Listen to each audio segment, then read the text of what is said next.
I'm sure you've experienced one of those presentations where it's boring you to tears. Anyone know what this is? Anyone? Anyone seen this before? But you know that if you get up and leave, someone who matters is going to notice.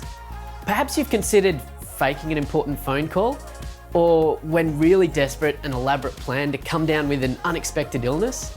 I swear to God, I'm sick. I can't go to school.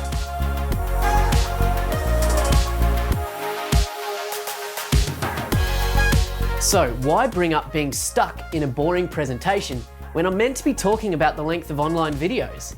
Well, because it's essentially the same rule for online video as for live presentations when it comes to how long they should be. The key difference is no one's stopping a viewer from walking out on your online video. You see, I reckon it all has to do with the relativity of time. Now think back to that boring presentation. At the point of desperately wanting a presentation to be over, Einstein's theory of relativity really starts to make a whole lot more sense.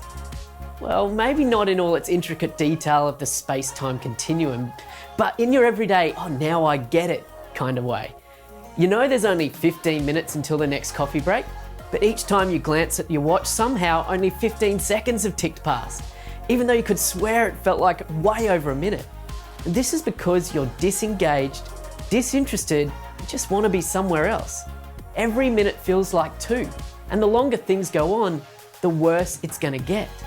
Thus, the age-old rule for live presentations is that they are measured in something that could be called minutes beyond interest.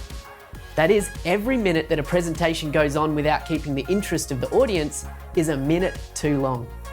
Essentially, it's the same rule for online videos, except time is much more compressed here. Every online video that gets created can be measured in seconds beyond interest, or maybe even milliseconds. That is, for every second your video has your audience engaged, it's the right length. From the second your audience becomes disengaged, it's just too long.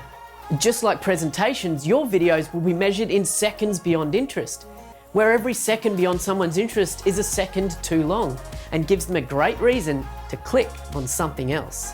Now you may think this sounds a little harsh, or perhaps a sort of ethereal concept, as doesn't each audience member have a different level of disengagement tolerance?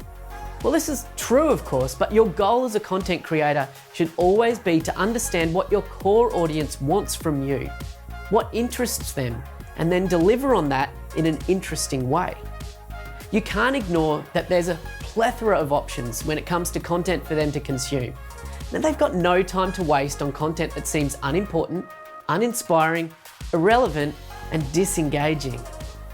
Now I could go on here and mention stats and research that will tell you the optimum length of online videos needs to be anywhere between 30 seconds and 180 seconds.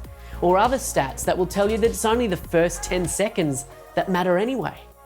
The thing is that despite all of these reports, you'll know from your experience that you've been bored by a video within 5 seconds, and you'll also have happily watched a video online that's kept you engaged for over 15 minutes.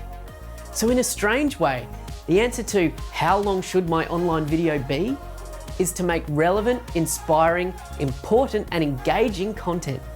That way, the length will take care of itself. So stop trying to find the magical, perfect online video length. That doesn't exist. And instead, work to improve how you engage with your audience with great content.